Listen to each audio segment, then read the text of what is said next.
we are unworthy. Yoga is something, art of living. So if we can maintain, suppose somebody who's doing very good yoga postures, who has won so many prizes, but in his life he shows anger, the words he uses might make people offended.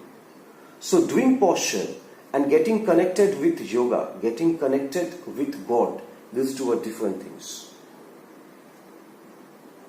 It's very simple. It's very simple. That even we are not that worthy. We cannot do very good postures. So within our limitation, as much as we do, the result, complete result, will have better result even than those people who are doing very good postures but not following the rules of yoga.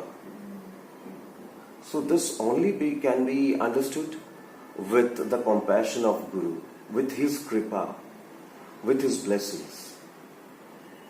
So you are so lucky that you have such a fantastic Guru like him. He's really, it's a feelings. I cannot prove it in front of you, but I'm coming far off from Kolkata, nearby Kolkata, Calcutta. So from there also I feel sometimes when I am weak or when I am disturbed, I think of him. I do nothing. I don't do any kind of postures or breathing exercises. I write it to him.